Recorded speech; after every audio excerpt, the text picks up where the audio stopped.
Hello and welcome to radio Himalaya news Trump daily updates. मैं हूं doctor Amjad Mirza. नाज़रीन, जैसा कि आप जानते हैं, बुध वाले दिन अमेरिका के इलाके वाशिंगटन डीसी में एक फ़ज़ाई हादसा हुआ और उस फ़ज़ाई हादसे में 67 लोग जो है वो हलाक हो गए।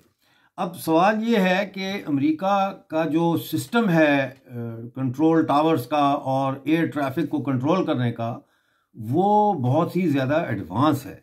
लेकिन ऐसा क्यों हुआ कि एक ही सतह के ऊपर, एक ही बुलंदी यानी 30,000 फुट की बुलंदी पे एक ही सतह पर वो फ्लाई कर रहे थे और वो आपस में टकरा गए। एक ऐसे जा रहा था, एक ऐसे आ रहा था, वो टकरा गए।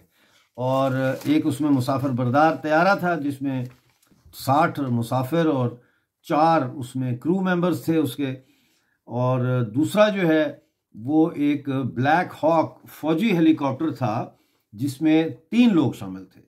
इस हवाले से जाहिर है अमेरिका में थरथली मच गई, लोग बड़े, और वाशिंगटन डीसी के फ़ज़ाई हदूद में ये वाक़या पेश आया है। तो फिर डोनाल्ड ट्रंप, आपको पता है, मैन ऑफ एक्शन है, उन्होंने फौरी तौर पर जो है वो लोगों को इकट्ठा किया, पूछा अभी ये क्या हुआ, सारी इन्वेस्टिगेशन करवाई खुद, और फिर उन्होंने प्रेस ब्रीफिंग की वाशिंगटन में, वाइट हाउस में। खुद प्रेस को उन्होंने फेस किया और प्रेस के सवालों का जवाब दिया।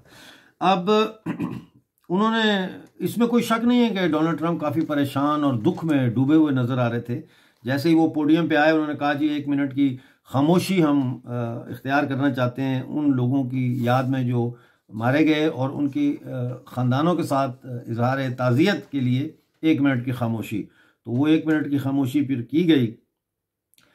पूरी प्रेस ब्रीफिंग में मैंने नोट किया कि डोनाल्ड ट्रंप मौजू से नहीं हटे। हालांकि वहाँ जर्नलिस्ट बैठे थे, किसी ने कॉन्गो के बारे में सवाल किया, किसी ने और कोई सवाल किया, तो उन्होंने कहा भाई ये आज का मौजू नहीं है, इस पर जवाब देंगे, ये अहम सवालात हैं, लेकिन इस वक्त जो है हम इस फ़ज़ाई हादसे के हवाले से बात कर रहे हैं, तो इसी से रिलेटेड आप लोग क्वेश्चंस करें, विच इज़ वेरी गुड। ये उनकी हाजिर दिमागी भी है।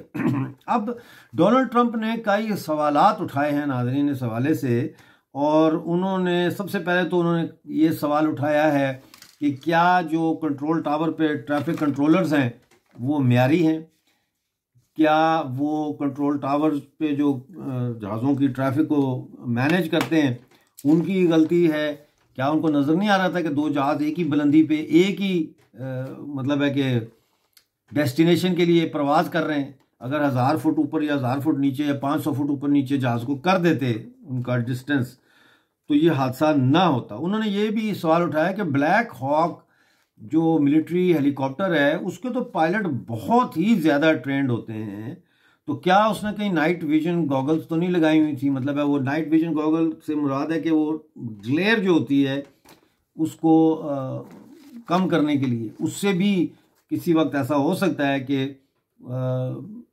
आंख से कोई चीज़ ओझल हो जाए। तो ये बहुत सारे सवालात उन्होंने उठाए और उन्होंने सारा मुद्दा जो है वो माजी की जो बाइडन की गवर्नमेंट पे डाल दिया।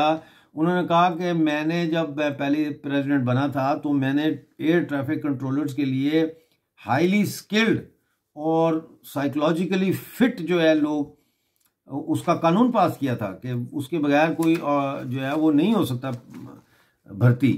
लेकिन जो बाइडन ने डाइवर्सिटी के नाम पे और मल्टीकल्चरलिज्म के नाम पे जो है वो उसको हटा दिया मेरे ऑर्डर को, और उसमें कम जो है वो सलाहियत वाले लोग भर्ती किए। लेकिन सवाल ये भी उठता है कि जो बाइडन के दौर में तो कोई फ़ज़ाई हादसा अमेरिका में नहीं हुआ, तो फिर उसको कैसे हम देखें। बहरहाल 29 दिसंबर को रात तकरीबन 8:45 बजे ये क्रैश हुआ है, और क्रैश जो है ये दरिया के ऊपर हुआ है जिसका नाम है पोटोमैक दरिया के ऊपर ये हादसा पेश आया, और फिर ये सारा जो मलबा है दरिया में गिर गया। और ये जो पैसेंजर वाला जहाज़ था ये रेगन नेशनल एयरपोर्ट पर की तरफ आ रहा था। इसमें एक पाकिस्तानी खातून जो है, जवान खातून, उनके भी मारे जाने की इतला है। ये उनकी तस्वीर देखें आप।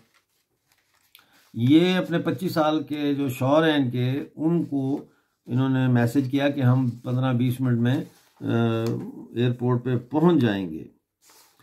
अब जो सोशल मीडिया पे जो बहस चल पड़ी है वो ये है कि वो कह रहे हैं कि जी ट्रंप ने तो सीधा सीधा जो है वो DEI का जो डिपार्टमेंट है उस पर और ओबामा पर और बाइडन की एडमिनिस्ट्रेशन पे इल्ज़ाम धर दिया है कि उन्होंने जो है वो डैमेज किया है एविएशन इंडस्ट्री को, और कमेटी भी फ़ौरन उन्होंने कायम कर दी है ट्रंप ने immediate assessment of aviation safety के लिए कि असेस किया जाए कि इन बाइडन और ओबामा के दौर में एविएशन इंडस्ट्री को क्या नुकसानात हुए वगैरह वगैरह। लेकिन लोग सोशल मीडिया पे ये सवाल उठा रहे हैं नाजरीन कि 35 सालों से एयर ट्रैफिक कंट्रोल जो है वो अंडर स्टाफ है, उसमें भर्तियां बहुत कम है और प्रेशर है जो वहाँ पे ऑलरेडी काम कर रहे हैं उनके ऊपर। तो ये एक बड़ा सवाल जो है ये खड़ा हो गया है कि ये जो हादसा हुआ है इसकी तहकीकात जो है वो कैसे। अच्छा, एक सवाल बड़ा दिलचस्प एक खातून ने उठाया वहाँ पे, मेरा ख्याल है वो उनकी स्पीच राइटर भी हैं। उन्होंने कहा कि आप जो कह रहे हैं कि ये बाइडन एडमिनिस्ट्रेशन है और कंट्रोलर्स की गलती है, और जो पायलट है हेलीकॉप्टर का उसको तो नज़र आना चाहिए था, इतना बड़ा जहाज़ उसके सामने आ रहा था तो उसको नज़र आना चाहिए था, वो हेलीकॉप्टर को रोक सकता था, हेलीकॉप्टर को डायरेक्शन चेंज कर सकता था, उसकी स्पीड कम कर सकता था, वो कुछ भी कर सकता था। इतना एडवांस हेलीकॉप्टर है वो फ़ज़ा में खड़ा हो सकता है, एकदम रुक सकता है, उड़ते उड़ते ऐसे रुक सकता है, लेकिन ऐसा कुछ भी नहीं हुआ।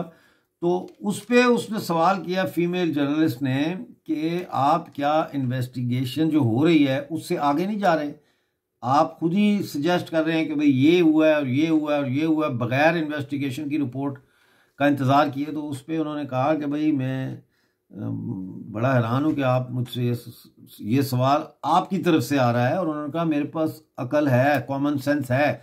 और वाकई नाज़रीन अगर आप सोचें तो ये कॉमन सेंस की बात है कि भाई एक जहाज़ इधर से आ रहा है एक इधर से आ रहा है, दोनों आपस में टकरा गए, भाई हेलीकॉप्टर वाले को नज़र नहीं आ रहा, इतना हाईली एफिशिएंट क्वालिफाइड वो होता है पायलट। तो अब बहरहाल ये इन्वेस्टिगेशन होगी और इसमें जो है वो अब देखने में आएगा। उन्होंने कहा कि हम नए भर्ती करेंगे, स्टाफ भर्ती करेंगे हम, और हम क्राइटेरिया हमारा जो है वो ये है कि साइकोलॉजिकली फिट होने चाहिए और हाईली स्किल्ड होने चाहिए एयर ट्रैफिक कंट्रोलर्स। इस पर उन्होंने साथ साथ ये भी कहा कि भर्ती करते वक्त हम कलर ब्लाइंड होंगे, यानी हम ये नहीं देखेंगे कि कोई काला है या कोई वाइट है या कोई एशियन है या कोई क्या है, मेरिट के ऊपर भर्तियां होंगी। बहरहाल मैंने और भी चीज़ों पे बात करनी थी, लेकिन वो मैं अब अगले जो है ट्रंप अपडेट्स में करूँगा। उसमें नाजरीन एक तो जो कनाडा के ऊपर टैरिफ्स और मैक्सिको पे लग रहे हैं 25% कल से 1 फरवरी से, उस पर बात होगी। और दूसरा जो है वो ट्रंप साहब ने एक और नया शोशा छोड़ दिया है वो ये है कि फ़लस्तीनियों को सारों को उठा के जो है ना तो वो उर्दन में सेटल किया जाएगा। तो उनसे सवाल किया, उन्होंने कहा उर्दन से आपने बात की है क्या, उर्दन का बादशाह मानेगा? उन्होंने कहा मानेगा क्यों नहीं, हम उर्दन के लिए इतना कुछ करते हैं तो वो हमारे लिए ये थोड़ा सा नहीं करेगा। देखते रहिए Trump daily updates on radio Himalaya news. मिलते हैं अगले अपडेट्स में, उस वक्त के लिए अपना बहुत सारा ख्याल रखिए।